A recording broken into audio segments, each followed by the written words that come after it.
What if you could take the chords you know and play the songs you love in any key without having to learn any new chords? Hi, my name is Abe Allam, and welcome to Day 6 of the Learn Guitar in a Week Challenge. Today, we're going to take a big step forward in your learning, and you're going to learn how songs change keys and how you can move them anywhere you want to any key you want using just a capo. Here's what we're learning today. We're going to learn what a half step is, so a little bit of music theory. Then we're going to learn how to move an entire chord progression into a new key. And finally, we're going to learn how to use a capo to play free falling in the original key using the chord shapes you already know. So, step 1.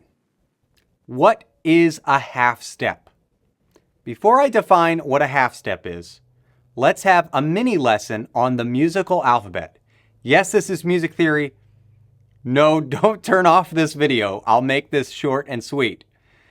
So, let's talk about the musical alphabet. The musical alphabet is simple.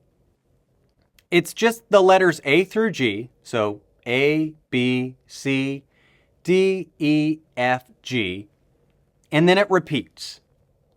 Between most letters, there's a note with a sharp or flat.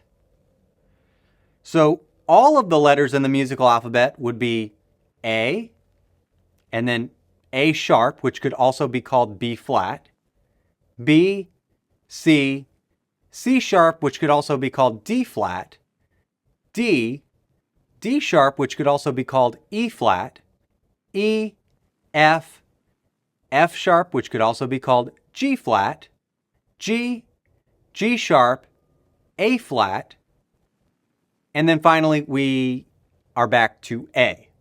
So there's no H letter, just the letters A through G.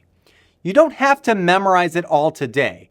Just know that each fret is the next note in that alphabet, essentially. So what do I mean by that? Well, the low E string is called the low E because it's the note E. And when I move up to the first fret, I've actually moved one note through the musical alphabet. So here's E. The next note is F. And that would be the note that's on the first fret of the low E string. So each fret on your guitar is a half step, or one note higher. Now, when you move a chord up, you're also moving the chord to the next note in the musical alphabet. So here's an E major chord. If I move the chord shape up one fret, I'm raising it by a half step. Let's try it with E major. So here's E major. If I move this up one fret, it becomes F. But notice it sounds a little odd, right? This is where the capo comes in. Okay, so the capo that I'm using today is a G7 style capo. I've actually got lots of capos here today. This is a Shub style capo. And I've got a Kaiser capo as well. If you're interested in learning about the different types of capos that exist, drop a comment in the chat and maybe I'll put together a deep dive video on capos. So if I take this capo and I put it on the first fret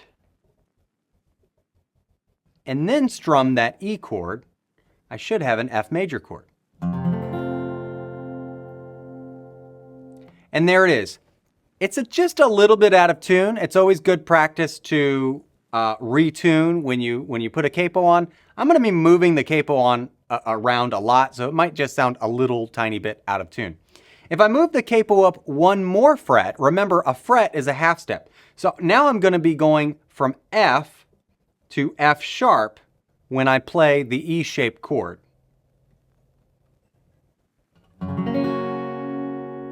And I can keep going. If I move the capo up to the 3rd fret and play that E-shaped chord, now I'm actually playing a G major chord. So what the capo does is it mimics the nut of the guitar. This is the nut right here. So it's like we're moving the nut up and making the guitar neck shorter. I could take a G major chord, and if I put a capo on the 1st fret and play that same G shape, now I'm playing the chord G sharp or A flat. Okay, so to summarize, every time you move up a fret, you move one letter up in the musical alphabet. Let's move on to step 2, moving a chord progression to a new key. So remember Let It Be from yesterday? It's in the key of C, and it uses the chords C, G, A minor, and F. What if we wanted to move that whole chord progression up from the key of C to the key of D? Well, first we'd have to think about how many half steps away from C is the note D. We have C to C sharp, and then C sharp to D. So we could play all the same shapes.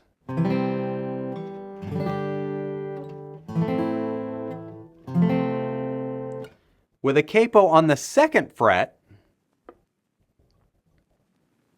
and now we'll have Let It Be in the key of D rather than C.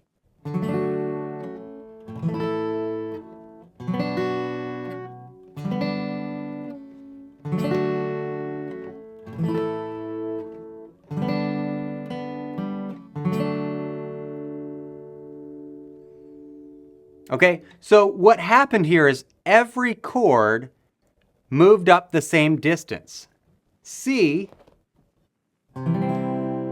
became D when I moved it up 2 frets.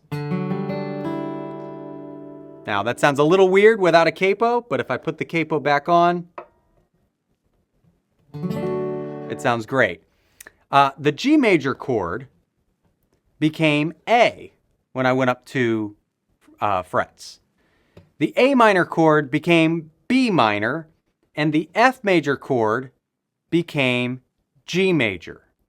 So now we're playing the song Let It Be in the key of D rather than the key of C. And this is great if, let's say, you're singing this song and the key of C feels too low for your voice. You can simply use a capo and try singing it in that key instead. All right, now I want to move on to step 3, using a capo to change keys.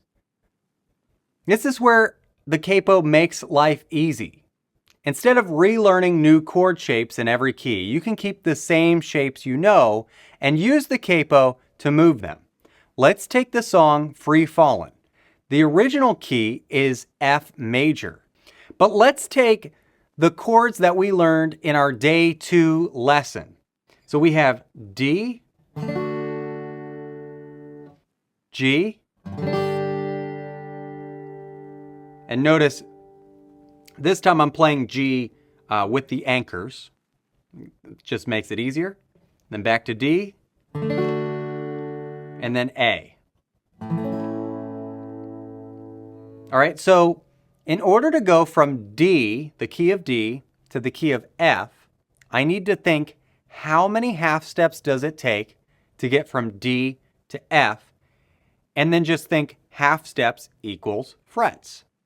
So let's see, if we start on D in the musical alphabet, 1 half step gets us to D sharp, another half step gets us to E, and then 1 more half step gets us to the key of F. There's no sharp or flat in between E and F, okay? So that's 3 half steps. What that means, and this is so amazing, is that I can put the capo on the 3rd fret of the guitar, play the same shapes, and now I am playing the song in the key of F.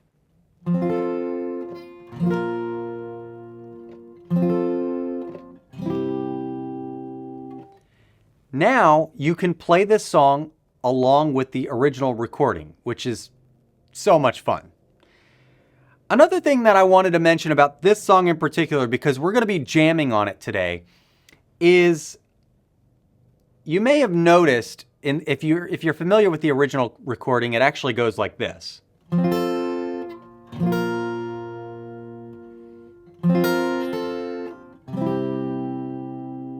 Okay, so it's a subtle difference, but after I get to the G chord and then come back to the D chord, I'm keeping my pinky on this note right here, and then going to A.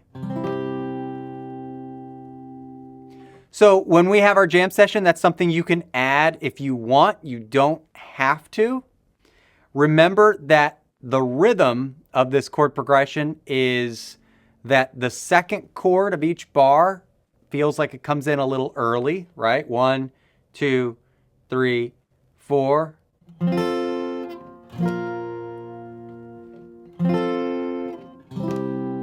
Right?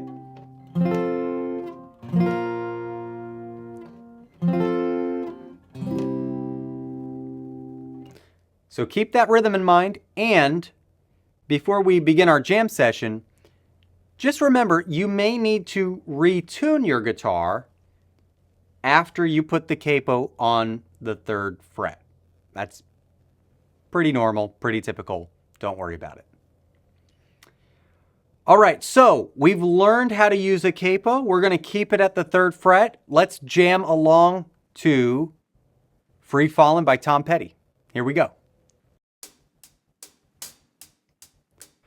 1, 2, 3, go.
Okay, great job. So today you learned some of the most powerful concepts in guitar playing.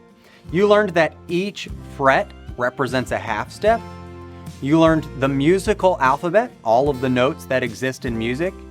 You learned that moving chords up means you're moving to a new key, and that a capo lets you change keys without learning new chord shapes.